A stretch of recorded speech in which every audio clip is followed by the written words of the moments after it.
Ladies and gentlemen, Eagles Nation, can you feel that chill in the air? It's not just the November wind whipping through South Philly. It's the electric buzz of Black Friday football, where the Birds are set to clash with the Bears in a showdown that could shake the NFC to its core. Picture this, two 8-3 juggernauts, the Philadelphia Eagles leading the pack in the NFC East, staring down the barrel of destiny against a Chicago squad that's roaring back into contention. And at the heart of it all, our newest defensive beast, Jaylon Phillips, who's already got the link rumbling like it's 2017 all over again. Buckle up, because tonight, we're diving deep into what makes this game a must-watch, and why Phillips is the X-factor that's got us all chanting, "Fly, Eagles, fly a little louder."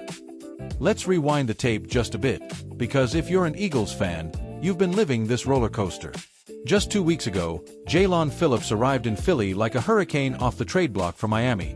A seismic swap that felt like Howie Roseman pulling another rabbit out of his hat. At 6'5", with that explosive first step and a motor that doesn't quit, Phillips wasted zero time. In his debut doubleheader against the Packers and Lions, two of the league's top 10 offenses, mind you, our defense under Vic Fangio suffocated them for a measly 16 points combined. Phillips, he notched 12 pressures, looking every bit like the missing puzzle piece for a front four that's been terrorizing quarterbacks since Reggie White roamed these sidelines in the 80s. I mean, folks, Reggie the Minister of Defense set the gold standard for edge rushers in green, and here comes Phillips, channeling that same relentless fire. But hold on, football's a cruel mistress, isn't it? Fast forward to Thanksgiving night, and bam, a gut-wrenching 24-21 heartbreaker to those smug Cowboys down in Dallas. The boys racked up 473 yards, exposing some cracks in that once impenetrable D. For Phillips, it was a rude awakening after his dream start, a sackless night where the regression fairy decided to pay a visit. You could almost hear the collective groan from the city of brotherly love, where we've seen enough late-season stumbles to fill a highlight reel of nightmares. Remember 2022? That collapse against the Giants still gives me chills. Yet, here's the Philly magic. Our guy Jaylon didn't sulk. No woe-is-me vibes from this 25-year-old phenom, who's already got 3 sacks this season and a pedigree from that Dolphins squad that had him leading the league in pressures before the trade. In his post-game huddle with the media, Phillips laid it out straight, with that quiet confidence that screams future legend. "I think ultimately, that's going to be a good thing in the long run," he said of the Dallas Dagger. "It's been cool to kind of see the ups and downs, and everybody remains steadfast and confident. Nobody's losing hope or super dejected from the loss." If that doesn't sum up the soul of this franchise, the one that rose from the ashes of those dark Andy Reid years to hoist the Lombardi in Minneapolis back in 18, then I don't know what does. It's the same grit that powered Donovan McNabb and that underdog squad through the NFC Championship fog, or Brian Dawkins turning the Superdome into his personal playground with those bone-rattling hits. Phillips gets it. He's not just playing for wins, he's buying into the brotherhood. Now, let's crank up the analysis dial, because this Black Friday tilt against the Bears isn't just another checkbox on the schedule. It's a tactical chess match with playoff implications written all over it. The Eagles sit pretty at 8-3, clinging to that number 2 seed in the conference, but one slip, and the Cowboys or even those pesky 49ers could leapfrog us. Chicago, their mirror images at 8-3, leading the NFC North with a top 10 offense that's evolved into a nightmare under new head man Ben Johnson. This guy's a wizard, folks, scheming up plays that twist defenders like pretzels at a Reading Terminal Market tailgate. Johnson's got the Bears attacking edges, exploiting mismatches, and turning routine snaps into highlight reel chaos. And feeding it all? Rookie sensation turned sophomore stud Caleb Williams, the number 1 pick out of USC, who's morphing into a dual-threat dynamo right before our eyes. Phillips didn't mince words when we cornered him on Williams. "I think he's really made a step in his second year, and he's an extremely mobile and effective quarterback on the run with his feet, throwing the ball. He looks more comfortable commanding that offense this year. And I have a ton of respect for him. Definitely going to have to bring my A game." Spot on, Jaylon. Williams has scrambled for over 400 yards already this season, extending plays like Lamar Jackson on steroids, and his arm? It's got that zip that reminds me of a young Jalen Hurts slinging it under the lights at the Link. But here's the rub: to neutralize him, Fangio's calling for surgical precision. The goal is a disciplined pass rush to keep Williams in the cage of the pocket. Phillips broke it down. That's pretty much the entire focus. Other than stopping the run, which is obviously a premium. He's very effective when he's able to escape and extend plays. So for us, it's gotta be pass rush lane discipline, relentless rush. Imagine this, Phillips and Josh Sweat pinching those edges, with Bryce Huff stunting inside like a Philly cheesesteak, greasy, unpredictable, and oh so effective. Statistically, it's gold. The Eagles' D has held opposing QBs to a league-low 4.2% scramble success rate when contained, per Pro Football Focus. Compare that to Williams' 52% on designed runs, yikes. If we force him to plant those feet, his completion percentage dips below 60%, and that's when Hasan Reddick can feast. But Johnson's no slouch.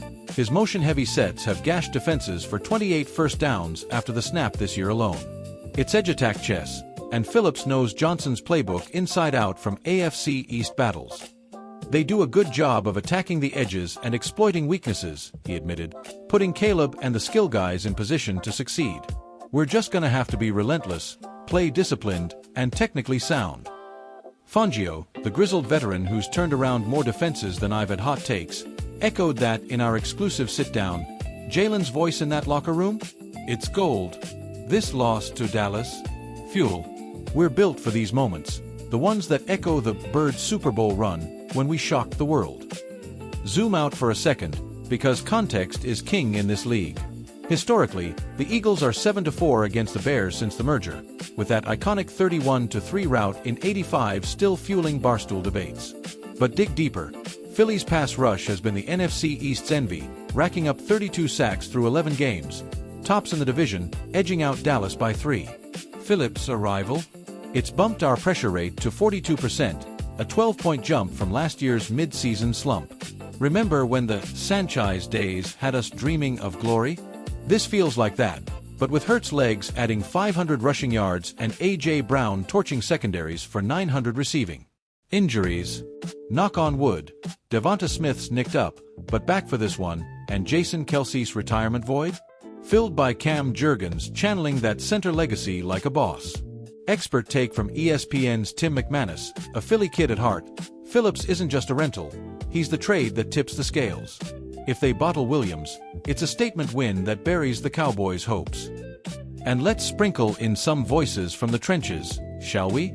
I caught up with Jalen Hurts after practice, our dual-threat captain, who's got more rushing TDs than most RBs this year. Jalen's fire? It's infectious, Hurts grinned. That Dallas game lit a fuse under us. Chicago's coming, but we're the big dogs in the East. Time to remind him why the Link's the loudest house in football. Over in Bears camp, Williams fired back. Philly's D is stout, no doubt. But we've got schemes that'll test him. Respect to Phillips. He's a dog. And from the stands, a fictional fan chat with South Philly's Vinny Rizzo, diehard since the Snow Bowl. Phillips? He's got that Reggie White soul, baby. One loss to the boys? That's just motivation. Fly Eagles fly. Let's stuff that turkey and send Caleb packing. Looking ahead, the crystal ball's glowing green. I see the Eagles grinding out a 27-20 victory, Phillips notching a strip sack that flips the script late. Why? Because this team's built for November wars, the ones that forge playoff beasts. A win here locks in home field leverage, crushes Chicago's wildcard dreams, and keeps us one step from that rematch with Dak in the divisional round. Lose? Well, let's not go there. The East is ours to lose, and with Hurts under center, anything's possible. It's the kind of game that could echo into February, much like that 17 miracle when Nick Foles turned underdogs into champions. So, Eagles faithful, fire up the grills, dust off those Kelly green jerseys, and tune in tomorrow, because when the Birds take flight against the Bears, it's more than a game, it's a declaration. Will Phillips unleash the hounds and cage the Heisman Kid? You bet your last wing we'll find out. This is your Philadelphia Eagles, unyielding, unbreakable, and forever flying high. Grab your crew, crank the volume, and join the chant. Fly, Eagles, fly, on the road to glory. I'm your host, signing off from the City of Champions. See you at kickoff.